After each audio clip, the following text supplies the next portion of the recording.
72, 86, 68. Are you done, Doc? I mean, I don't know. I'm Are just you done? happy you Did you can press, count that did high. you press go yet?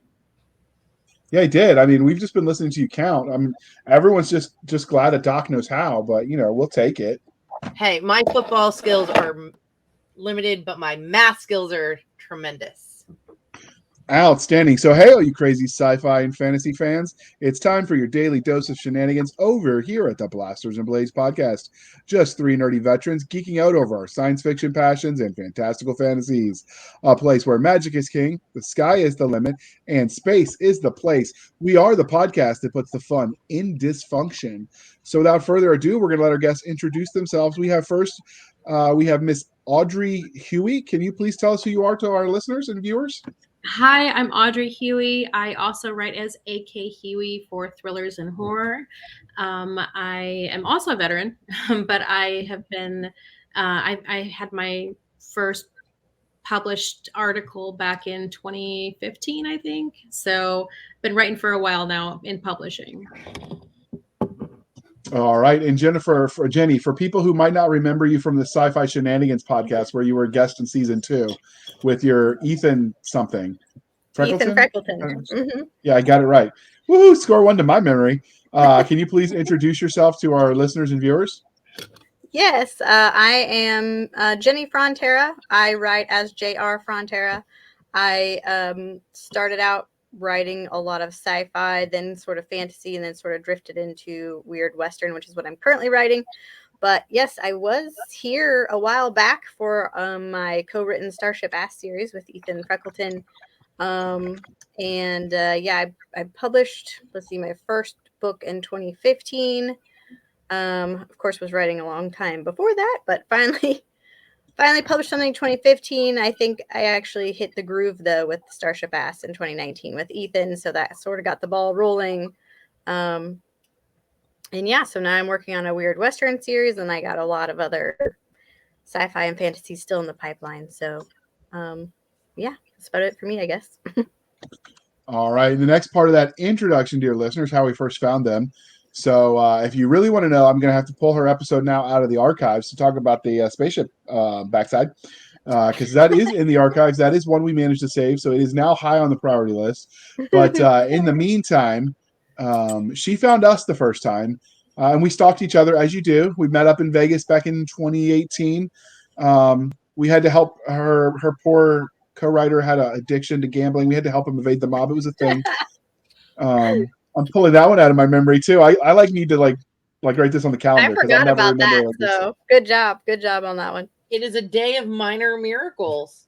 It is indeed. So I found her that way. We became friends on Facebook. So that's how I found Audrey, who she's working on this anthology you're seeing in the title for. But what about you, Doc? I imagine you found her somewhere else. I found her as she was trying to evade your phone calls. That's also probably true. I thought maybe you were competing against her in the quick draw competition, so I just didn't want to judge. No, my wit is razor sharp, and my aim is really good, but I prefer to leave the shooting things quickly to the professionals. So when you do the quick draw stuff, Jenny, do you actually have to shoot anything or just pull it out of the holster? Pull it out of the holster. No, works for me. Still better than I can do. Yeah, as long as you don't have to shoot a reason anything. They gave JR a rifle. It was big enough so he could find it. This is absolutely true. All right, Doc, you get to ask the most important questions. We decide whether we keep these ladies on the show or not. You I ask them think the we religion keep questions. them because so far they've put up with you pretty well. So, this is also true, but all right, Doc. Star Wars, Star Trek, or Firefly? Who wants to go first? Firefly. Okay. Nice. I love Firefly. Well, I actually love all three, so I'm gonna do the hashtag why choose option there. So I like that. Because it's probably if I have to rank them, Star Wars would be in the front because that was the one I was most obsessed with the earliest, and it's carried on through this whole time. But definitely Star Trek grew on me once I met my husband. We went back and watched like all of TNG, all of the original series. When I first met him, I'd only seen Voyager, so Okay. but then So I it's got all caught up and You know, I'm rather partial to Voyager, you know, the name thing, but I am evil. Just ask Voyager. so it's telling that 2 out of the 3 on that are space westerns, Firefly and Star Wars, and that's why she liked those 2 best. right. They match her aesthetic. And then Firefly do. came later. Some friends tried to convince us to watch it, and we kept resisting because we would see the very end of it when we were watching something, and we were like, "Oh, that show's stupid," and then we finally watched it, and we're like, "Oh my god, we were so wrong." But yeah, Audrey, that's because her husband hadn't taught her that yet. That resistance is futile. Right? Yeah, that's it. It is. Now, ever since I learned that line, anytime people are like resistance, I have to answer futile. And people I've had people, you can totally tell I'm mundane because they turn around and they go, "Why do you say that?" I'm like, weirdos. You don't need that kind of negativity in your life, Doc. Just leave those people where they be. I use it as a litmus test. If they don't understand it, I might keep talking to them, but they have been judged. Definitely. Fair. All right. We got one more religion question, Doc. You can't be nice to them. Game of Thrones, Lord of the Rings, or the Wheel of Time? Oh. You want to go first, Jenny? That's a new one. I don't remember this question. I know. I really went polytheistic because, you know, we can join the party. Okay, this one is harder for me. So first of all, I've never actually read Wheel of Time. I know. I think I'm like one of the only people on the planet. Everyone. I haven't. You haven't? Okay, thank goodness I'm not the only. Okay, good. Yeah. I even live where Jordan Con is held, and I still haven't read it. Nice. Okay, good. I don't feel so bad then. Yeah, so I haven't, so I can't count that one. Oh, Lord of the Rings or Game of Thrones. That one's so hard. I don't know, man.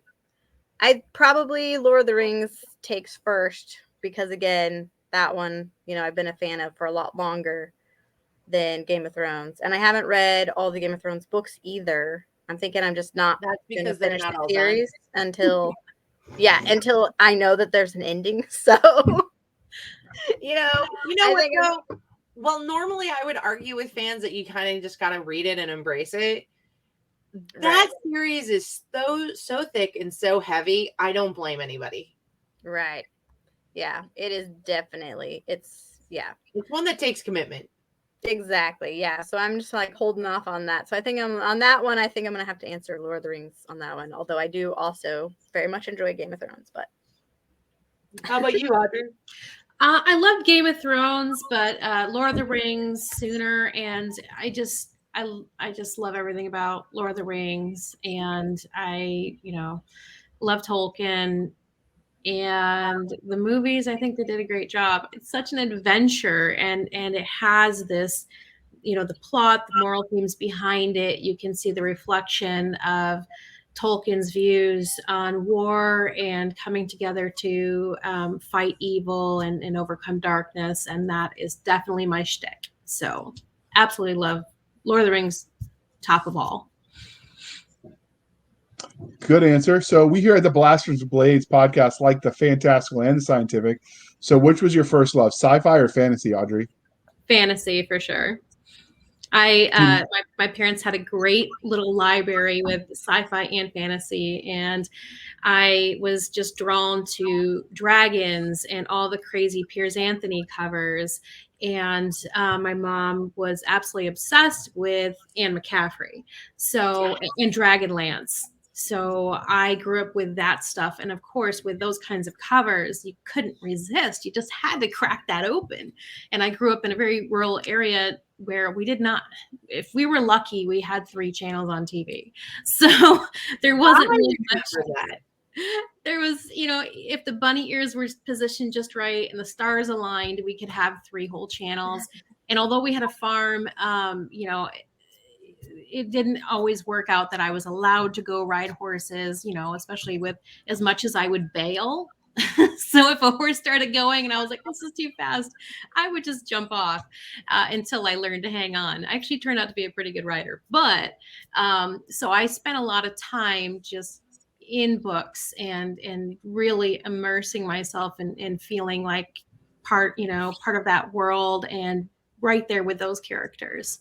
So fantasy is my first love, but I definitely grew to love sci-fi as well. Good answer. Can you top that, Jenny?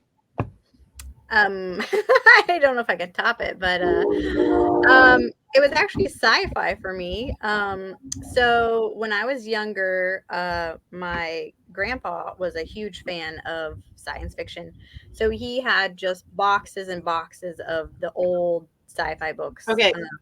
Your grandfather is definitely cooler than mine.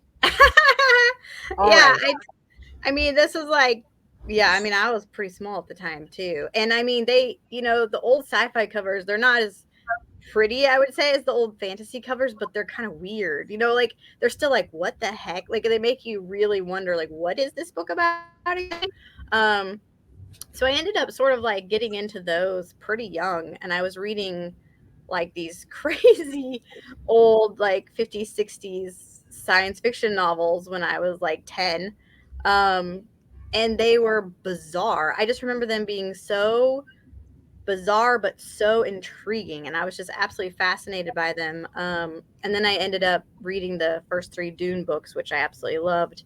And then of course kind of got into Star Wars and that kind of thing. And I mean, Star Wars is more of like a sci-fi fantasy type of a thing, but it was definitely more lean towards the sci-fi end there. I did have some fantasy books now and then sprinkled in between those sci-fi, but it was definitely more a sci-fi leaning upbringing versus the fantasy, which is interesting. And I think that's why when I first started writing, like it was always sci-fi. So I'm quite sure that's why, because I was just I love those old books though that you mentioned. My parents did have one, and it was a really small paperback, but it was from the 40s, and it was basically a sci-fi about finally getting to the moon, but finding a civilization full of centaurs. So wow. I love those old, Yeah, landing so books. interesting. Yeah, that's so true. That sounds a lot like the Princess of Mars series, where you start looking at the other planets and assuming stuff might be there. Yeah. Right. Mm-hmm. So, how did your love of speculative fiction as a genre, Jenny, transition into you writing words in this space? Man, I have been writing stories since like before I could actually write words. I would draw like picture stories. Back when I was that young, the stories were always about horses. So, I also am a big horse lover. So when I was very young, it was always horse stories. But then once I got more into the science fiction world, it was more like I wanted to create something that cool, I guess, sort of was my thought. And I started writing my first novel when I was 14, and it was essentially Star Wars. Like I didn't know it at the time, but when I went back and thought about it later, I'm like, I was pretty much just copying Star Wars. Like, there's a big space station that was going to blow up a planet. And like coincidentally, the good guy ships kind of looked like X-Wings and the bad guy ships kind of looked like TIE fighters. And I was like, but I had so much fun writing it because I could sort of, play in that kind of world, but then make whatever I want to happen. So, if I wanted to I did introduce like these dragon type creatures in that book. So I'm like, oh, I can do that, And so, of course, I had no control over the plot at all. So, I mean, it was a complete disaster of a book.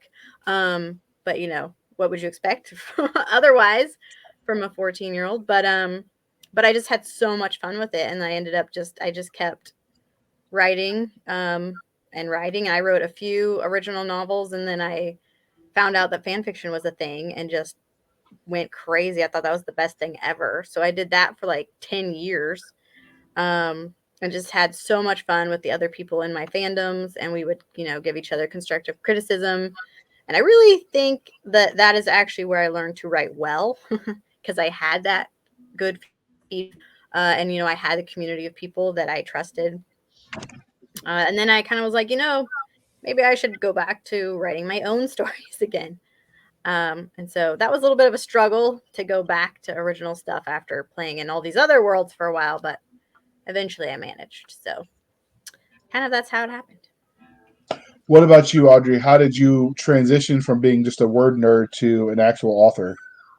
Oh my gosh. Well, it's kind of the same thing, being a kid who loved stories and storytelling, and being really, sometimes not in a really negative way. I don't want to get like dark or anything, but a lot of times in this very rural community surrounded by potato and cornfields, I was very, kind of lonely, but I had my horses. So one of our pastures was more sandy than the other. And so that was essentially our very, very large arena.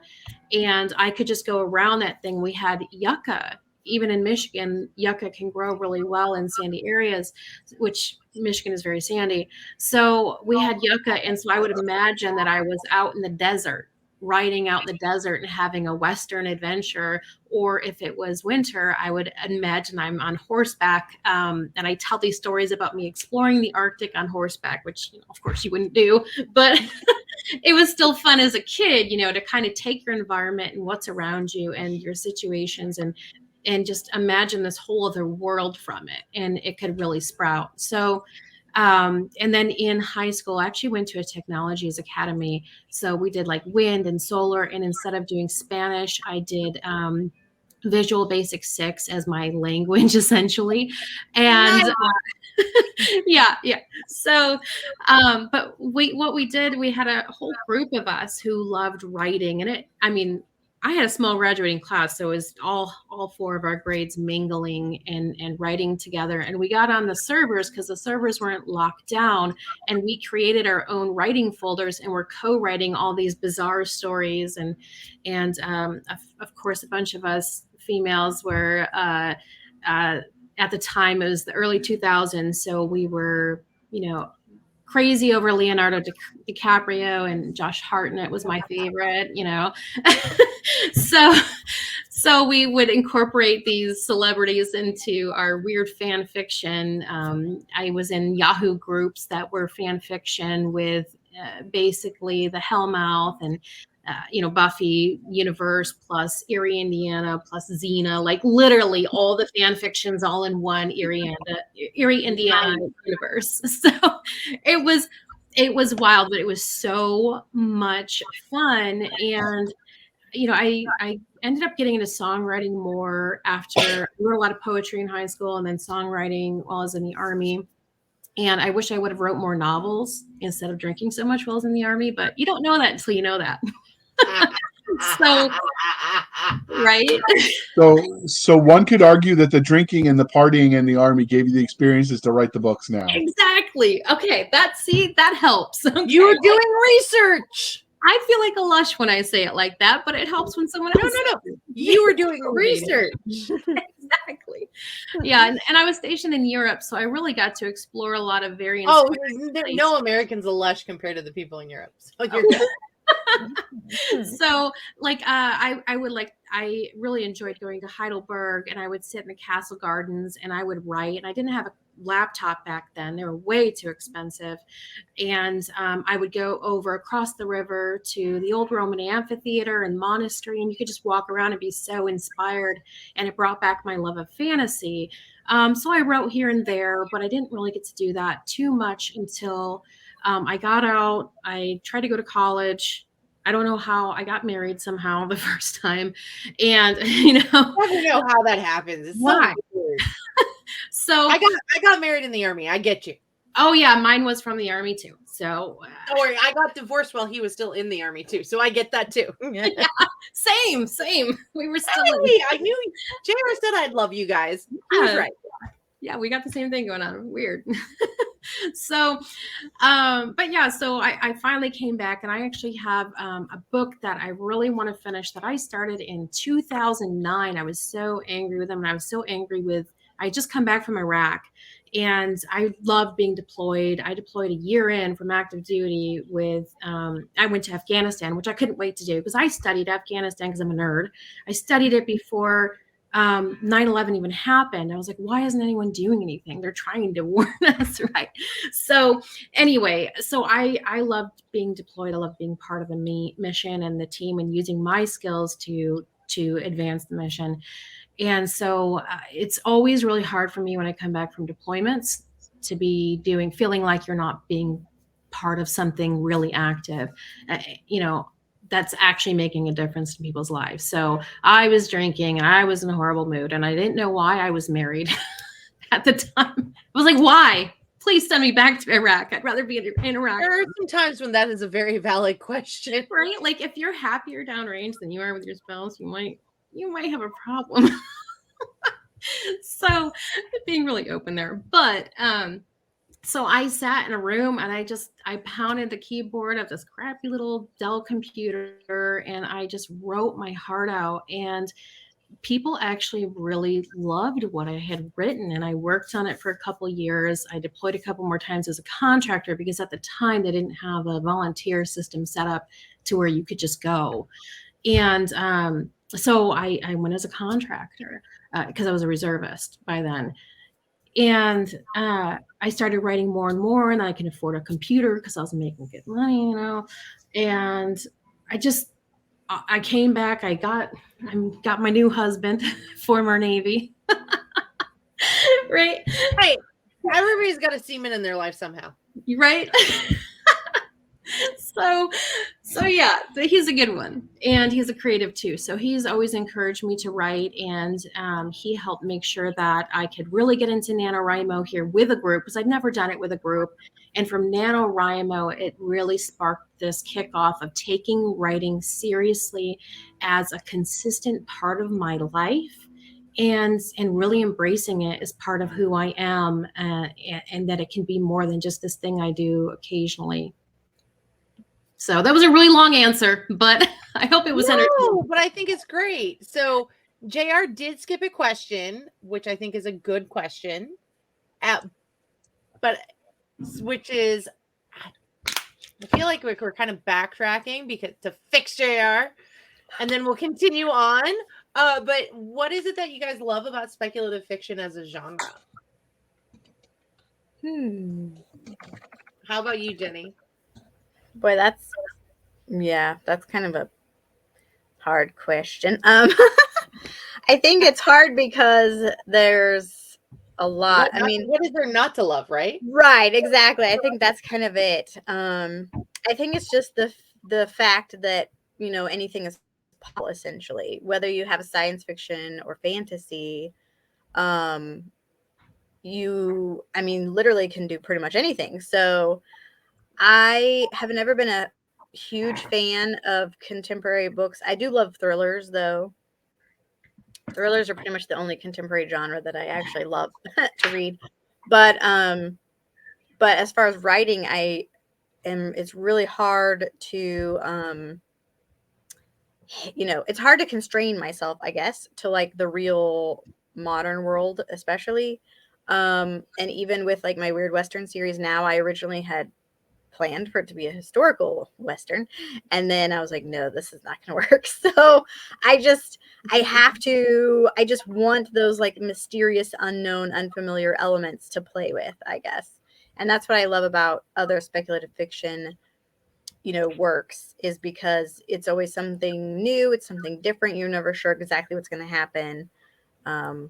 Because anything is possible. So and a quick note, I was going to say, Audrey, that is really cool about the nano thing, because I did forget to mention as well, it was also nano for me. That's what got me started on like taking it seriously and actually getting going on it for real. So yeah. And NaNoWriMo is starting up soon. Are you guys going to do NaNoWriMo again? Oh yeah.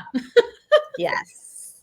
So I know some professional authors who they don't really I think one friend said that she does NaNoWriMo and then edit December. Yes. She doesn't edit anything she writes at all in November. Yep. Right. Yeah. I mean, I do kind of now, but when I first started the first few years, I didn't at all. Yeah. Yeah. I do a little bit now, but it does make it harder if you take the time to actually edit anything. It does make it harder. Yeah. The 50K words, at least for me. But so we're going to bring Audrey back, and we're going to ask her all those fun military questions that people listen to us are used to hearing, like, how did the service influence you? Oh, kitty cat. Sorry, kitty. Oh. The ADHD spirit is one with me today. But we're going to get into some fan stuff. So I assume you guys have both had somebody ask for your autograph, right? Yeah. What was that like the first time for you? I was like, are you serious? Do you really know who I am? Do you think I'm somebody else? Right. Yeah. If it's your mom asking for an autograph, we'll still count it. No, it was actually like, JR, that's just your mother that asked for your autograph. I mean, we got to take what we can get. no. Hey, my mother doesn't even know that I do anything. All right, we'll save that for the Cisca therapy hour with Jennifer Blackstream. We promise that. But in the meantime, oh my gosh. Yeah. Yeah, we have a local convention here, which is really nice because it's only like 40 minutes from me. And it's a big one. It's sort of like a central hub one. So we get like 30,000 people through there in a weekend. Nice. Yeah, so it's pretty awesome. We've been doing that the last couple years and keeps getting better and better for us. So we really like that. It makes us feel like we're doing something right. But it is weird though, like yeah, the first time people actually want you to sign something, or like one year I had someone, they bought the first Starship Ass book on Saturday, and he came back on Sunday and bought all the series. And he said he read the first book that previous night. He read the whole thing and he came back and bought the rest of them. So like, just like stuff like that happens and you're just like, oh my gosh, like, is this even real? It's so weird, but awesome. That is wonderful. I love it when that first time is so special for people. Have crazy, you had but we'll move on. What? What about you? What about you, Audrey? What was the first time someone asked for your autograph like? I imagine it had to have happened. Yeah. Well, the first time was not for my fiction. It was for one of my planners. And I was like, do you really want me to sign a planner? But I was like an honor because nobody thinks of signing planners, right? Totally counts though. That's awesome. That was really nice. That was awesome. And then most recently, I went back to Michigan for a library event I get invited to back home. And I live in West Virginia now.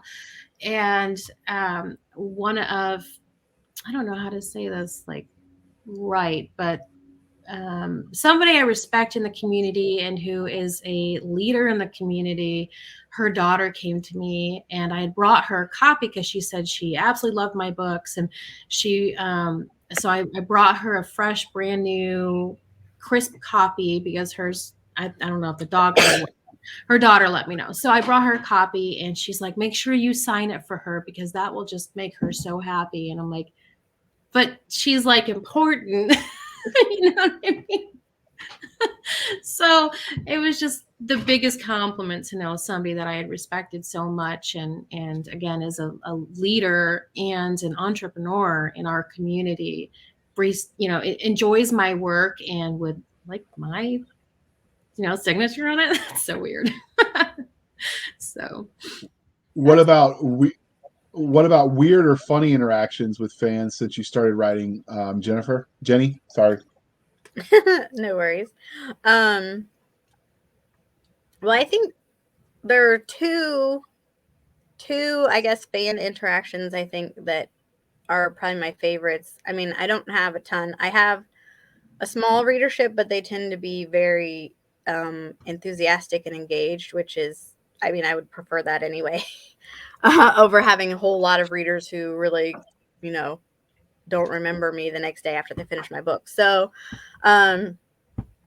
but one time it was at the local convention, and I was gearing up to, well, I was currently writing a fantasy at the time, which I ended up never publishing because it needed a lot of work. So I kind of set it aside for later, which coincidentally I'm gearing up now. I think I finally figured out how to fix that book. But anyway, at the time I had been talking about this fantasy. And so one of my readers who was also local came by the convention, and he had bought me a book about like medieval like knights and all kinds of things. And he had bought it for me to use as like research for my fantasy. And I was like, that is so sweet. So I thought that was just like, that just blew me away to think that this, reader was in a bookstore and then thought of me and then was like, oh, this would help her with her fantasy book. And then, buys it and then brings it to me at a convention. That was awesome. And then my other very favorite thing that ever happened with readers was last year. Was it last year? Yes. Man, time is funky these days, I tell you. Last year at the 20 Books Vegas conference, they had an author signing on the last day. And I went ahead and had a table, even though I was like, there's no way. I don't know anyone in this area. There's no way I'm going to have anyone wanting me to sign my books or buy my books or whatever. I did do a lot of author trading books, but I ended up having 3 readers of the Lucky Logan series fly out to hang out in Vegas with me, and they did get their books signed. I was like, wow, that's insane. So that was crazy. And then we all went on a trail ride together through the Nevada. Lots of time. I was there. Yeah, Audrey came as well. So it was a good time. It was so fun. I have the picture on my wall actually of us. We all were conscious, took a picture. So it was fantastic. That is cool. So Audrey, is that your weirdest or funniest interaction with a fan too? No, because that was definitely, her fans and our Red Dead posse, which is so much fun. But I think I've had a couple of weird ones, but the most interesting or fun one, I think locally, my husband is a musician. And so sometimes when he goes out to play and I need to get out of the house and I go watch him, sometimes I'll bring my laptop and I write while he plays. Well, one time we were at this brewery and he was playing and a mimosa got spilled on my MacBook Pro. Oh no. Which is, heart attack time. So I took it, Apple wanted basically to replace the entire computer for $1,800. And, that's a lot of money to come up with all at once. So I said, okay, well, let me go to You Break I Fix, right? And so I went locally. I said, is there any chance? And I set up my appointment. They're like, oh, we couldn't wait for this to come in. And we've been waiting for one of these newer models. Like, okay, that's nice. They're excited. And then they're like, okay, just leave it here. We'll get it all cleaned up and let you know when it's done. And 2 hours later, they were done. Like, yep, all we need to do is clean it, dry it off. We put it on some machine that dries it off. And they're like, is that book, because your name's Huey, is that book on your screensaver, your desktop, is that your book? I was like, yeah. They're like, what do you write? I was like, thrillers, vigilante thrillers, like kill the bad guys thrillers. And so the guy actually went out and bought all of my books and subscribed to my newsletter. So I was like, that's awesome. That's cool, right? That's awesome. That is wow. That's a one's gonna be hard for people to top. But all right, so this is the part of the interview, dear listener, where we ask the authors in question to give us the Reader's Digest body of the Reader's Digest list of their body of works. So Jenny, what have you written? Oh man. Okay. Well, no pressure. Yeah, right. I'm like, it's actually not. It's not horrible, like I feel sorry for the people that have like 30 or 50 books out. But so I have a few short stories on Amazon, a short story collection on Amazon. I have a few short stories in anthologies. I have the Starship Ass trilogy, and then I have the Legacy of Lucky Logan series, which will be 6 books total. and 3 are currently published. And I'm working on book 4 right now. Outstanding. And what about you, Audrey? What is the Reader's Digest version of your catalog? I have 6 years of dated planners. And they're ginormous, comprehensive, guided, juggle writing and marketing and admin and build systems planners. And I have submitted to a bunch of, well, not just submitted, I've been published in fantasy anthologies, and I had my MA thesis on Trajan published because I'm a history major. So Yay!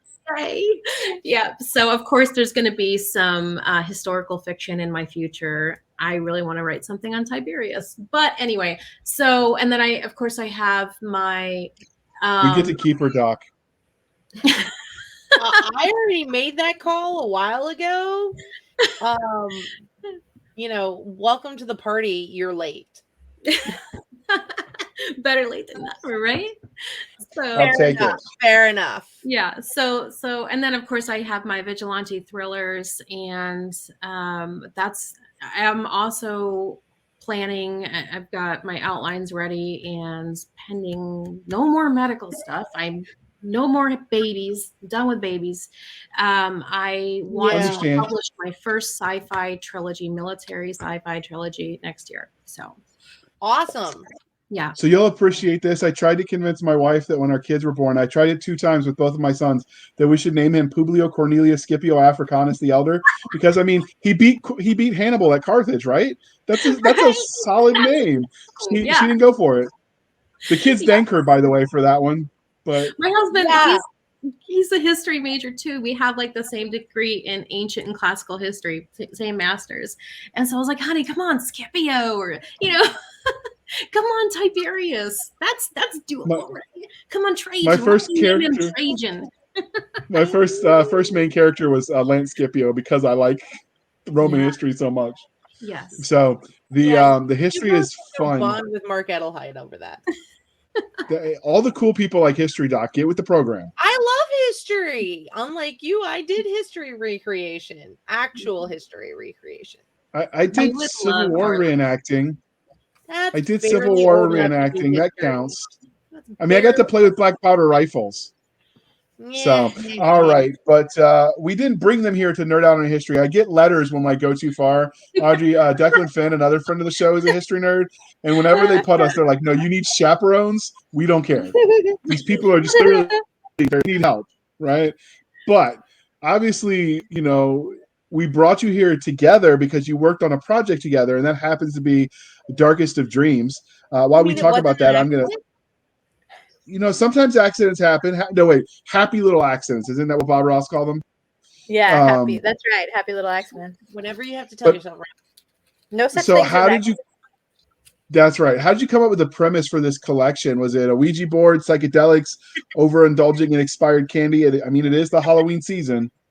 Yeah. Well, okay. So I hopefully you don't judge me for this negatively, but my house is definitely haunted. So I live in Martinsburg, West Virginia. Okay. This area has seen so much Civil War action and Revolutionary action. And of course, pre-Revolutionary action. Berkeley Springs was basically George Washington's stomping grounds when he was a kid, So I lived in Savannah, so I get it. Yeah. Yeah. So my house is definitely haunted. So I mean, and I kind of love this stuff. If it starts acting up, or when it starts acting up, I should say, because it's been a little more active recently. I was hoping it would do dishes, but it hasn't yet. But I threatened, I got $50 in a bottle of wine, I will call a priest. Okay. So, and that seems to work okay. But I really love cryptids. I love the lore. I love, all the things that go bump in the night. I'm a huge, massive fan of Nuke's Top 5. I've probably watched all of the videos at least 4 times each. And I just can't get enough of it. And of course, being that research nerd, that history nerd, I like to dig into mythology and lore. And so when I was just browsing, everybody knows my dragon hoarding thing is covers. Okay.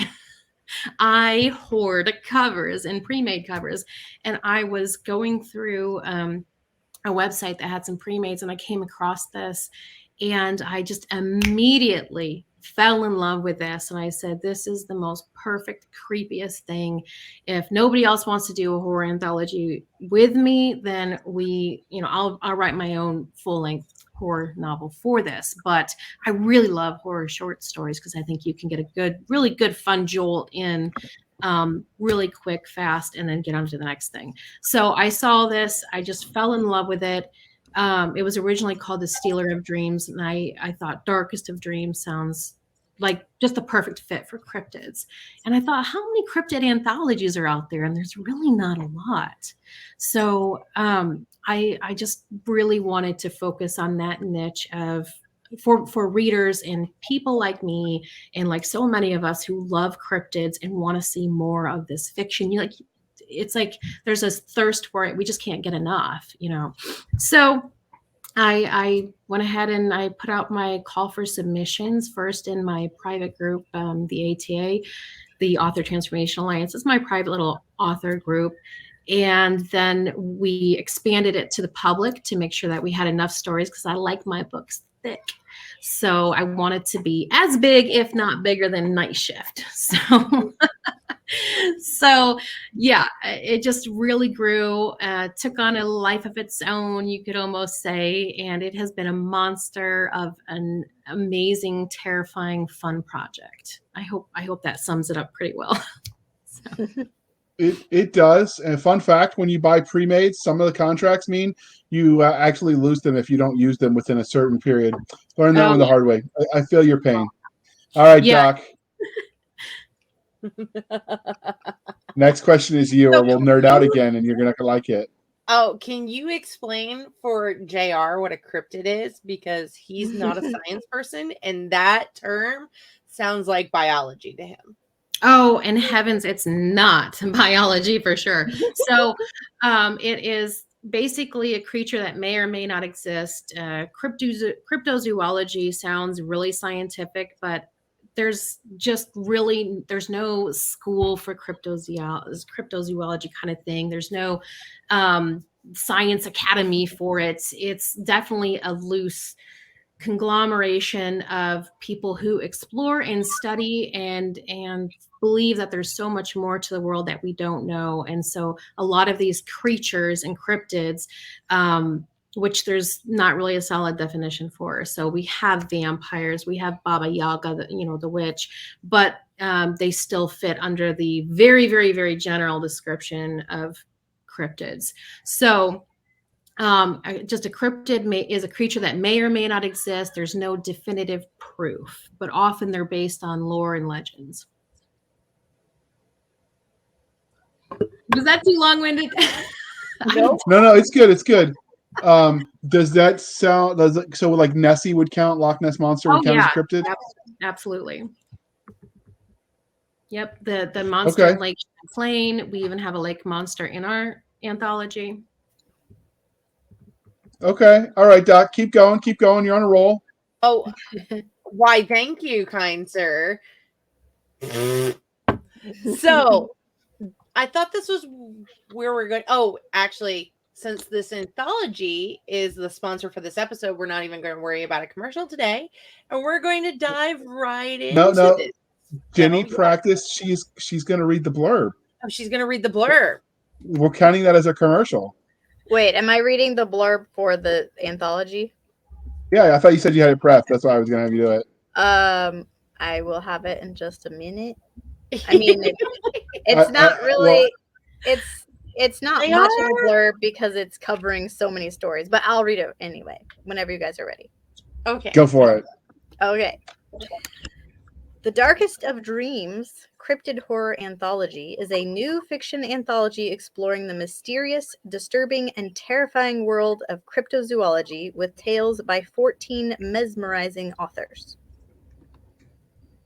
I like it. Mesmerizing, even. That's a good use of your good word. See, I does the speaking. Okay. All right. Before we start to wonder if you understand what that word means. All right. So speaking of the cover, that you told us how you got the art, but I have to say, like, I agree that is amazing art. Did the people that were in the anthology, did they know that was going to be the cover before, or did it just sort of happenstance? Nope. I find something, my fire is lit, and I say, okay, this is what's happening. This is, the theme. These are the requirements, the, minimum and maximum word count. These are the rules. Submit or forever hold your peace. So, so yeah, I go with it, and yeah, I had the cover before I announced the anthology because it inspired me about what the theme would be. So I say two things. I like grayscale images because being colorblind, I see all the details on this one, and that's a nice change for me. So I really dig the images. Yeah, I like what you did with it. Even the red as the writing on the bottom, that is amazing. What does ATA stand for? The Author Transformation Alliance. So this is our third anthology. We're doing about one a year. Next year is going to be 2 a year. So, ooh, that's okay. Gonna be a lot. So, am I the only one who's seeing some of those? This reminds me of some of the ghost story books we read as a kid with the black, all black background with the black and white picture as the sort of scare you. That gives me those vibes. So I think it's an amazing choice for what you're doing. I really dig it. Thank you. But let me pull that back up. So what would the 30-second elevator pitch for this collection be? Suspense-driven horror creature features. Does it have to be 30 seconds? No, you're good. You're good. That's so what subgenres or genres do you feel like this anthology fits best into? Again, I feel like it's suspense-driven, paranormal horror. It's very supernatural. Actually, I think Jenny's story and a couple others are more along the lines of the TV show Supernatural, but more their scarier episodes, like from first and second season. So, yeah, paranormal, supernatural. It's not gory horror, though we do have. It's not like we shy away from that necessarily. Right. There's some gore, but yeah, exactly. There's some gore. There has to be some gore. Mm-hmm. Exactly. So, they're not cuddly monsters, okay? But yeah, so paranormal, supernatural, suspense-driven. It's all about that fear and heightening that fear before the reveal and before the climax of the story. So this isn't a Pixar collection. You're telling me it's gritty. Absolutely not. This is gritty. This is some of these stories are so edge of your seat, especially the lake monster story. Just you get sucked in from the moment you start reading that story, and then you wake up and you're like, what time is it? What day is it? Why is this ending already? This needs to be a movie now. So but yeah, a lot of these stories really drag you in, and it feels raw and it feels scary. Our Baba Yaga story, definitely it draws you in, and it really sinks that fear in to be this palpable, tangible thing as you're reading that story. Wow. Okay. So what would the age range then, since you mentioned some of this is gritty and it's sort of an attempt to intentionally scare and fright and delight, what would you say the age range for this collection is? Well, I don't know. Do you legally have to say 18 and up? Because I was watching and reading real, pretty intense horror movies. No. I don't think you have to, but I think we do have some people who listen to this with their younger ones. So this definitely is, if not age range, because I have one and I don't really judge by age. I judge by maturity factor. Yeah. So it definitely sounds like this is on a movie scale, that this is definitely in your R-rated. Absolutely. Like, okay. Scary. The Thing, gross. Predator, like my favorites, Terminator. You can see a theme here. Sci-fi horror is like one of my favorite things in the world. But I think it's more along the lines of those types, and maybe Pet Sematary, that kind of genre. It's not Texas Chainsaw Massacre. Okay. And it's not The Hills Have Eyes, so But it can be just as scary without all the blood, guts, and gore. And I think Lord, that's what John Insidious got Carpenter. me hard. Yeah, Like John hard Carpenter did Carrie that. hiding under the bed for a bit. Yeah, exactly. Poltergeist. I mean, that was fantastic, and you don't have a ton of gore in that. So Don't Yeah. ever watch Area 51 if you have a kid. Not Area 51, sorry. What was that one with the kid at home? Oh my gosh. It was the one that was done all like the nanny and stuff. And the kid, Paranormal Activity. Oh, oh yeah. Don't have that and have a toddler. Nope. Yep. Yeah, I haven't watched those. I'm too scared. Yeah, they're good. They're good. So yeah, I would say depending on the maturity level, I mean, I guess trigger warnings, not everybody lives, okay? Not Yes. everybody lives. Let's see. There is one story that has a situation where there is the threat of SA or sexual assault against a character that's not carried out. There's no rape or anything like that in this story. But there's human nature, and not all humans are good. So you go ahead, Doc. I was going to start asking them about their specific stories in this anthology. Go for it. So, Jenny, we've heard a lot from Audrey, so let's hear from you about your story. Well, I wrote a story about a banshee, or they think she's a banshee. She's similar to a banshee. I won't give any spoilers, but yeah, we'll call her a banshee. So my story is called Paid in Full. And yeah, I was very excited when I saw Audrey's call for submissions because I'm actually not a huge horror fan. I'm usually too much of a wimp. It just freaks me out and I don't like being that stressed. So, but because of that, I sort of saw it as like a challenge of like, okay, let's see if I can do this, because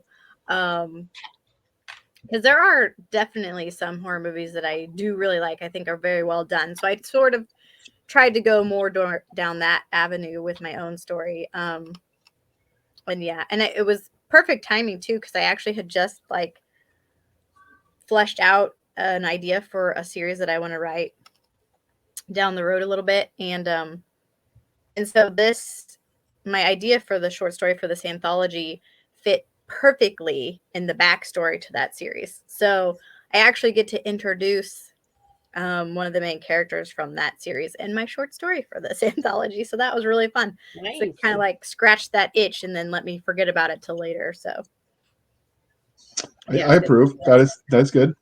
Mm-hmm. All right, what about you, Audrey? What was your story called, and can you tell us about it? Well, I actually have 2 stories, so I allowed submissions of up to 2 stories, 2 accepted stories.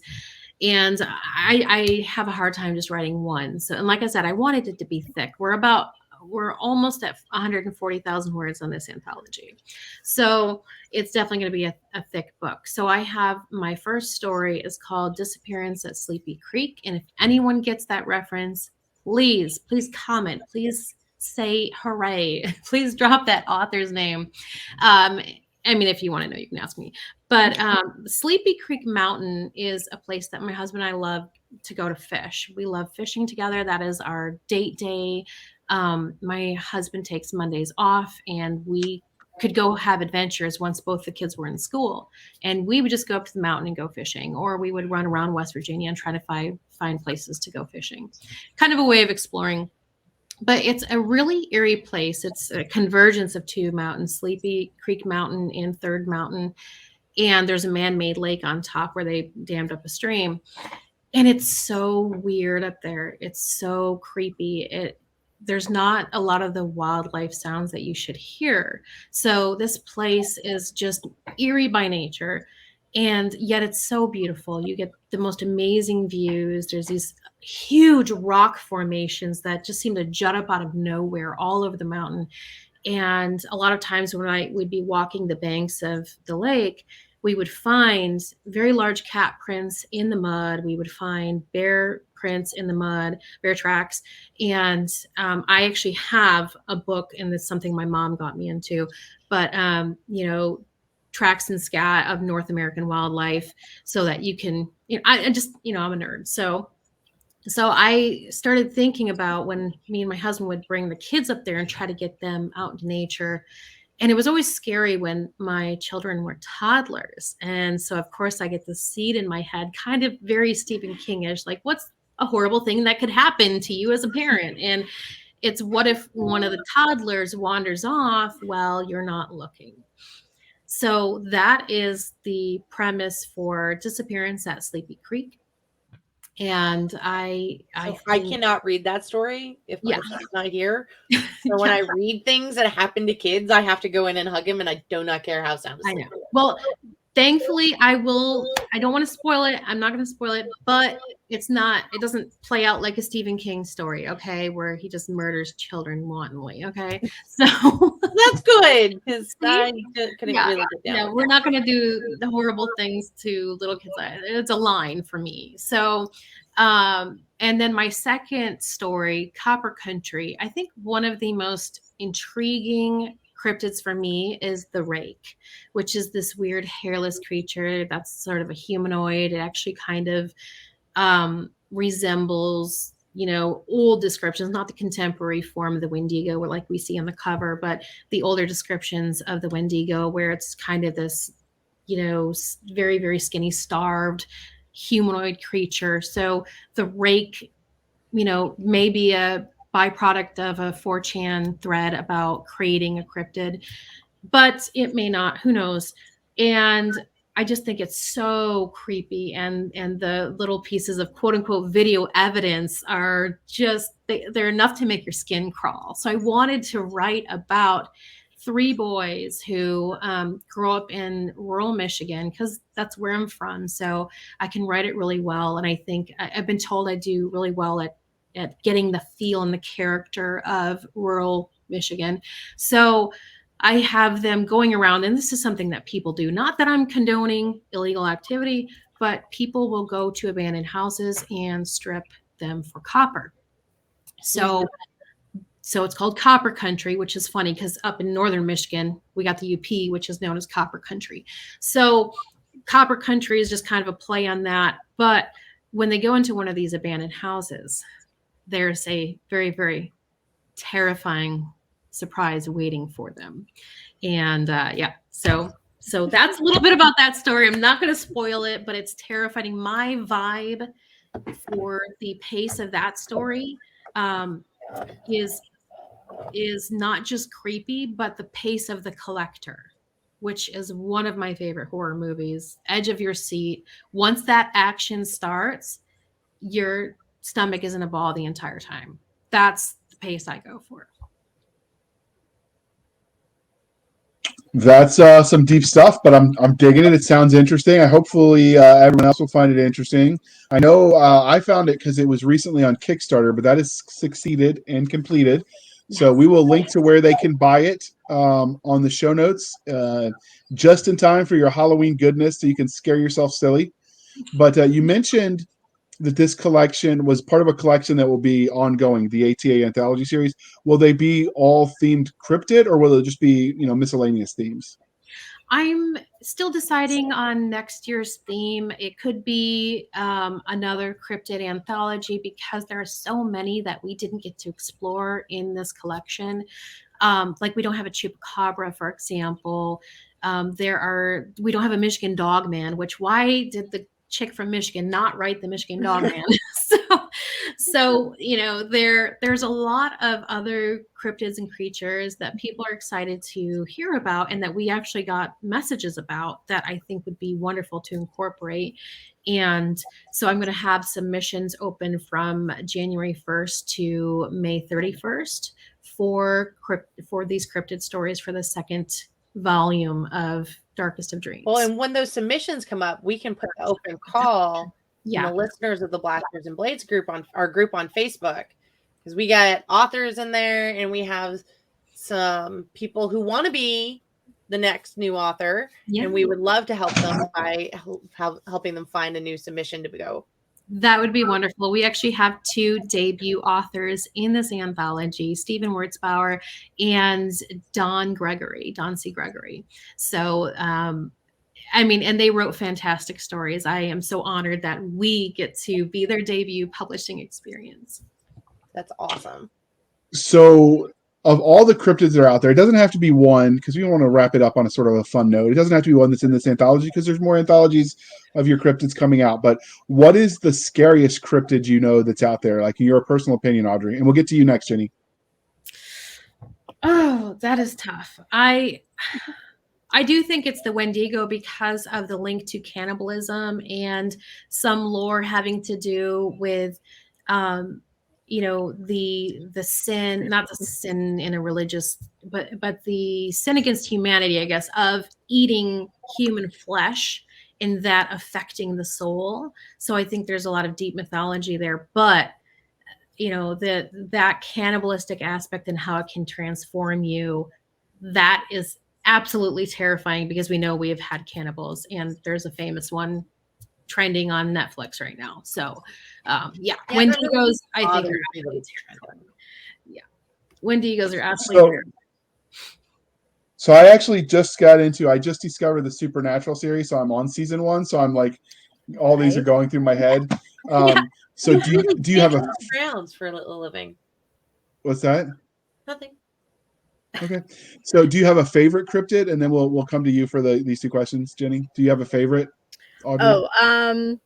Well, like I said, I'm sort of a wimp when it comes to horror and creepiness. And honestly, like Audrey was like, here's a list of cryptids, you can choose from. And I was just like, what? Like, I didn't even know half of these existed. And like, now literally, like, I had to go out to my barn the other night and I was terrified out of my wits because I had all these creatures in my head now.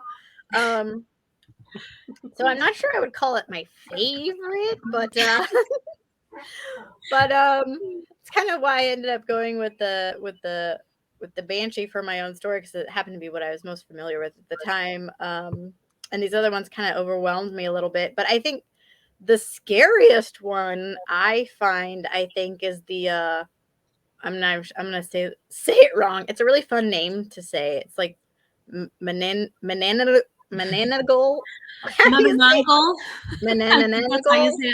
Mananangal. Yeah. Mananangal. Yeah. I can't even say her name.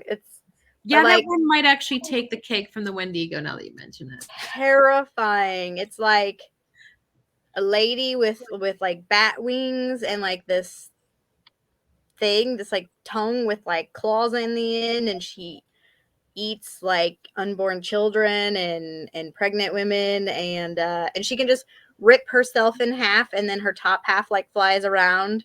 And I'm just like, what?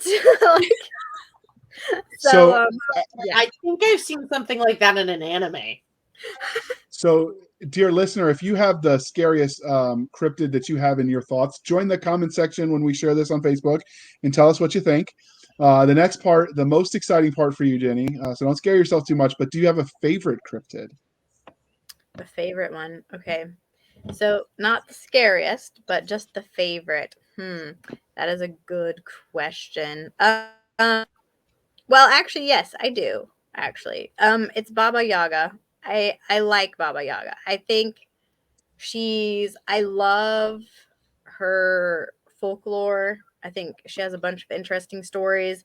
And she's not always like a bad person, right? So in fact, in one of my fantasy novels, I was actually going to make her a good guy. She was one of the people that helped my protagonist, and she was just this fantastically quirky old lady. And I had great fun writing her, even though that novel was also never published. It's still on the back burner as well. But yeah, I've always sort of had a soft spot for her, so I was happy to see her pop up in this anthology as well. I would almost say Nessie, because that's, as far as cryptid goes, that seems pretty wholesome. Yeah. True. That is true. Very true. That's another good one. Clearly this interview is winding down, but before we wrap this up, was there anything about Darkest of Dreams that we didn't ask you that you want to tell us? It will surprise you. I think our stories are not just the usual, they don't go by the usual playbook. You will not expect the endings in many of these stories, if any of them. They definitely play differently, and that is why every story that was included there were no, oh yeah, sure, honey, you can join our anthology. Every story was vetted for delighting me, a horror fan.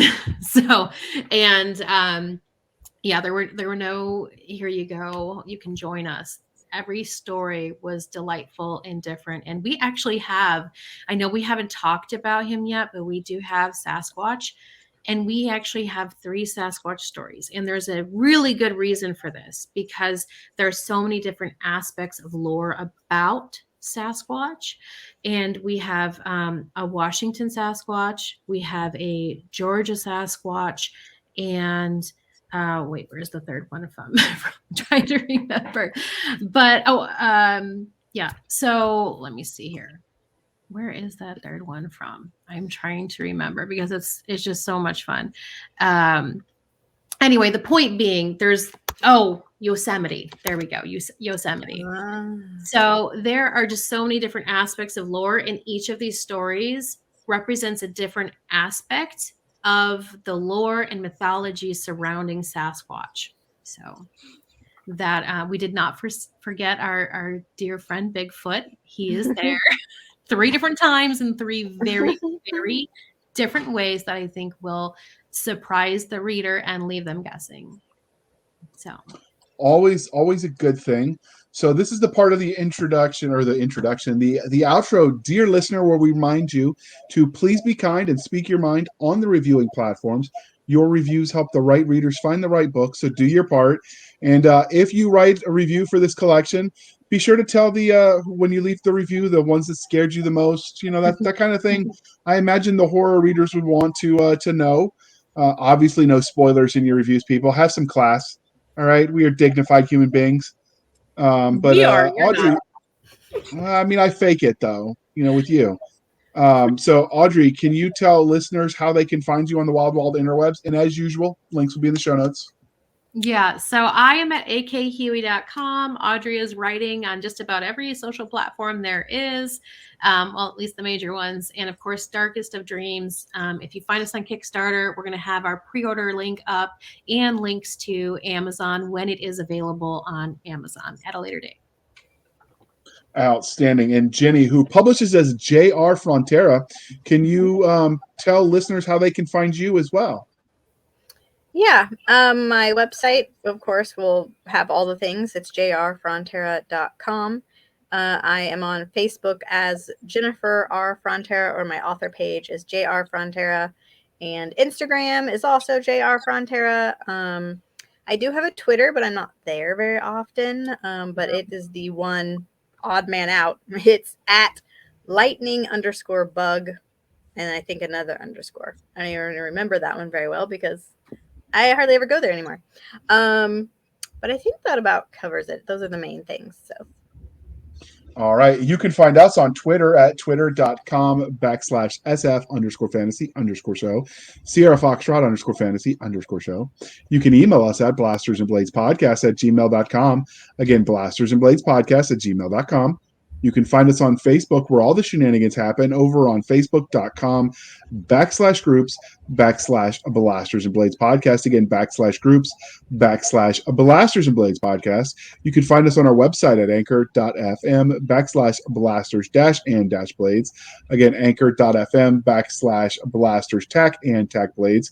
You can support us there for as little as 99 cents a month. You can help keep the lights on. Or you can support the show more directly at buymeacoffee.com/author J.R. Handley. Again, buymeacoffee.com/author J.R. Handley. Be sure to put in the comment section that it is for the podcast. And I promise I will keep Doc Cisca and Nick Garber duly caffeinated. They will drink until their liver explodes. Never! All right, bring us home, Doc. Thank you for spending some of your precious time with us. For the absentee Nick Garber, the Addlebrain JR, I am Cisca, and this was the Blasters and Blades podcast. We'll be back next week, same time, same place. indulging our love of nerd culture, cheesy jokes, torturing JR, and of course, making sure he understands what a cryptid is. All right, before you hit the end button, we forgot to ask. This is super important. All right, Jennifer and Audrey, pineapple on pizza, yay or nay? I say it's a crime against Yay. humanity. Oh my goodness! I thought she was super cool. All right, I the don't really JRs like know it. what's up. All right, all right. No, the JRs are just siblings, apparently. I'll take it. My sister from another mister, and we're that.